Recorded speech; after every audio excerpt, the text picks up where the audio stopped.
Und ich begrüße Yanis Varoufakis jetzt in der Wiener Innenstadt. Guten Abend. Good evening, Mr. Varoufakis. Good evening to you too. Herr Varoufakis, Anfang dieses Jahres hat Syriza die Regierung in Athen übernommen. Steht Griechenland heute besser da als vor einem Jahr? Greece is on a steady declining course over the last 5-6 years. If you look at the Greek social economy, it tanked, it imploded in 2010, 2011, and it has been steadily declining ever since. Today it's slightly worse off than it was a year ago, but the circumstances which are guaranteeing this decline have not changed.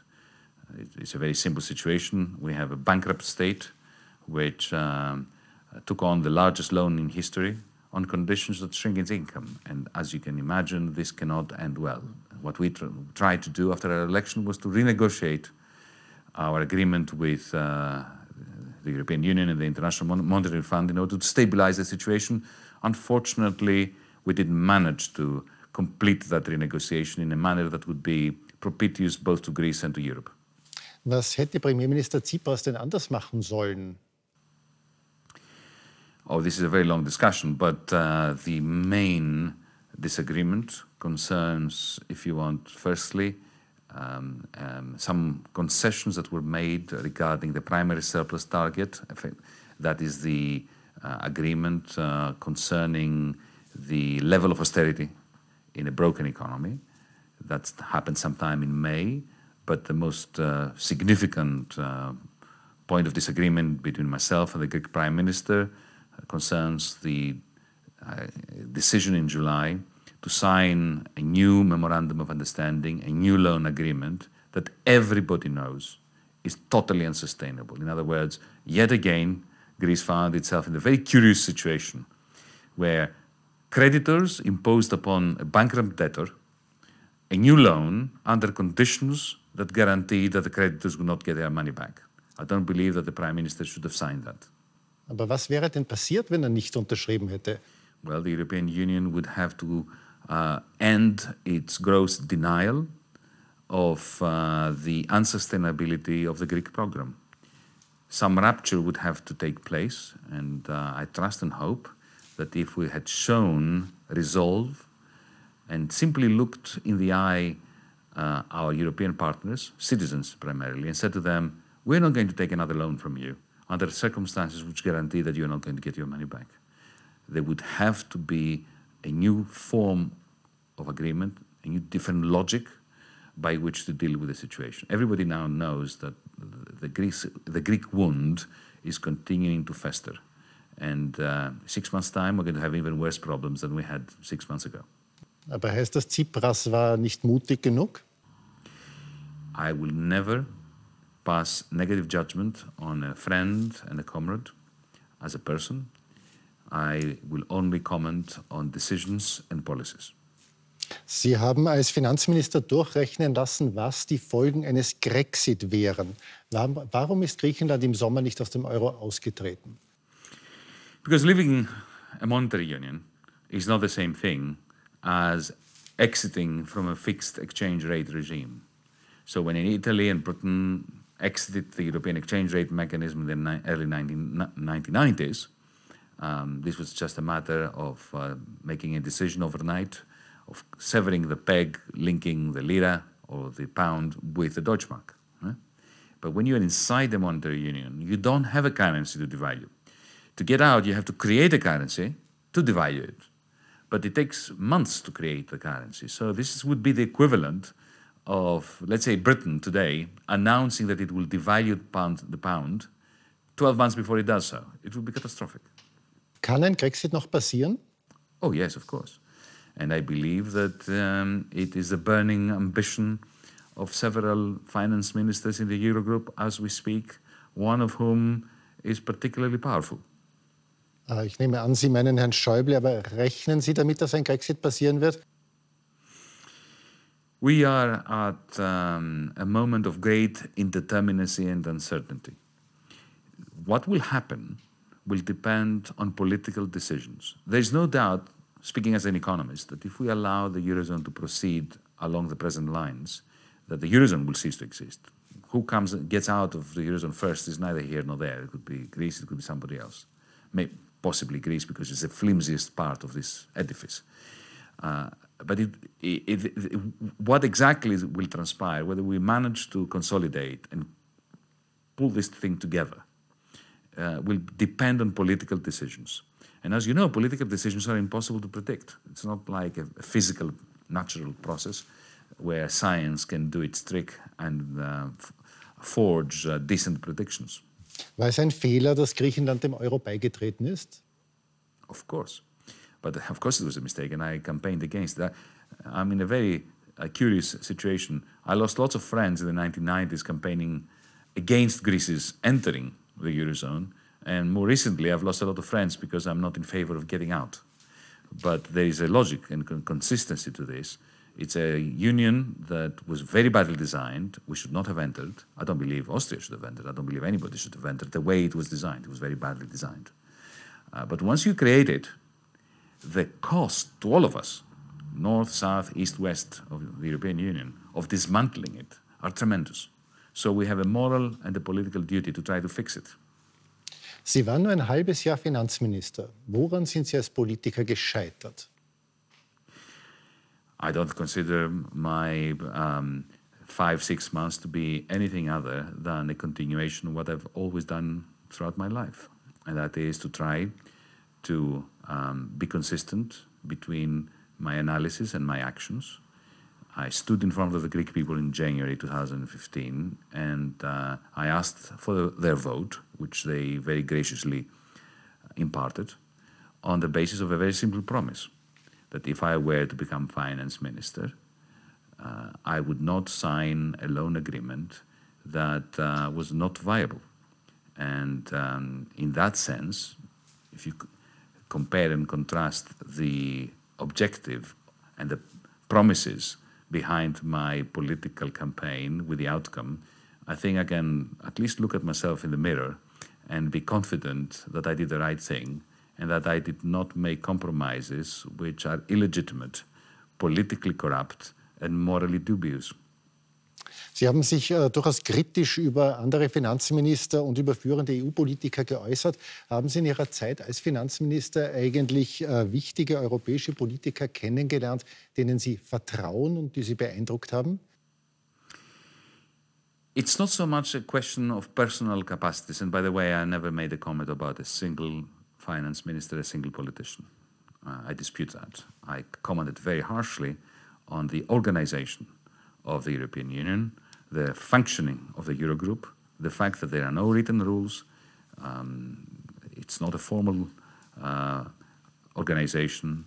There is no transparency whatsoever. You as a citizen of this country and of Europe, you have no way of finding out what your representatives have said in that very important forum on your behalf. This is where my criticism was. I've never commented on any single person ever, and I never will. Did I find people, politicians, bureaucrats, who were smart and well-meaning? Yes, I did. Unfortunately, the organization of the European Union is such that it annuls the good intentions and talents of those who have them. Jetzt kämpft Europa mit der Flüchtlingskrise. Die ganz große Mehrheit der Flüchtlinge kommt über Griechenland, Hunderttausende im Monat. Eigentlich dürfte Griechenland nach dem Dublin-Abkommen diese Menschen gar nicht weiterziehen lassen. Das ist jetzt nicht realistisch, aber was ist die Lösung? There are no solutions. There are no easy solutions. But there is a difference between human behavior, humane behavior, and inhuman behavior. If somebody knocks on your door in the middle of the night and they are wounded and they are hungry and they are scared, I believe you would open your door, and you would let them in, independently of calculation of costs and benefits. We have a moral duty to those who land on our shores with their children, who have braved the high seas, who have seen their beloved ones die in Syria or drown in the Aegean. We have a moral duty at that point to suspend all economic calculation and embrace them. And I'm very proud and happy that thousands and hundreds of thousands of Europeans, both in Germany and in places like Austria, but also in the impoverished villages of the islands of Greece, are doing it precisely that. It's about time that we Europeans recovered our humanity and stopped this awful process of the last decade or so of privatizing our ambition, of renationalizing our horizons, and of trying to shove a problem away from us into the backyard of someone else. Aber heißt das, dass Europa einfach alle Flüchtlinge, die kommen, aufnehmen soll? Es sind Millionen alleine in Syrien auf der Flucht. Yes, absolutely.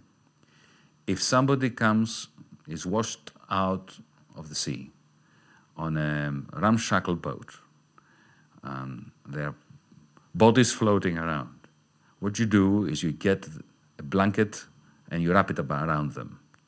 And if you don't do that, you do not deserve the label human. It is as simple as that.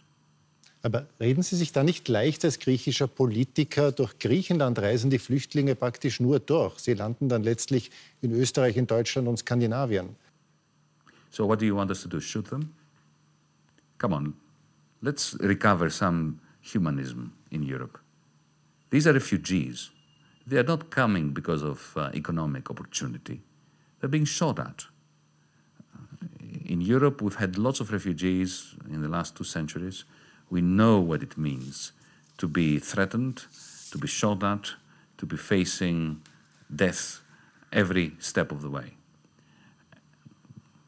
We in Greece have, for thousands of years now, an important value. It's called xenia, kindness to strangers in need and travelers.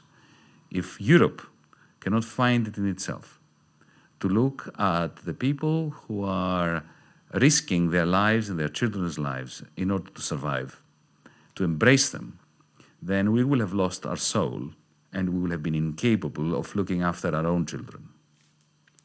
Was war eigentlich das Wichtigste, das Sie in Ihren wenigen Monaten als Spitzenpolitiker gelernt haben? I believe it's humanism. It's the optimism with which one should look at the future and human nature. We have a choice. There is plenty of evidence to suggest that there is a great deal of malice in human beings. We can take a very pessimistic view of human nature. We can believe that we are all rather selfish, unspeakable individuals. Or we can believe that human nature is profoundly and essentially good, and human rationality is capable of synthesizing these values and virtues into the good society. I believe in axiomatically opting for the latter. Sie wollen eine neue europäische politische Bewegung gründen, aber wenn Sie schon gewählte Regierungen für ziemlich machtlos halten, was soll dann eine solche Bewegung bringen? Well, it's exactly what you said. Elected governments are in government but have no power in the European Union these days. And the depoliticization of the important political decisions concerning the management of the monetary union, the refugee crisis, all those issues that bind us together as Europeans is a terrible deconstructive process. How do we stop this? Given the structure of the European Union, I believe it is absolutely essential that we Europeans start dealing with European problems at a pan-European level. Instead of forming national parties that make promises at a national level and then trying to forge alliances at the level of the European Parliament or Brussels, this model doesn't work. This model is finished.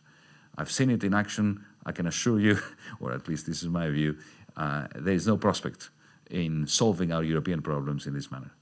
So the only alternative is for us Europeans to bond together, to start with having a conversation as Europeans regarding European problems, and then find a consensus from that, which will then find an electoral expression at the level of local government, national government, so on and so forth. This may sound quite utopian and a tall order, but the alternative to that is a dystopia and the fragmentation of the European Union with untold costs for all of us.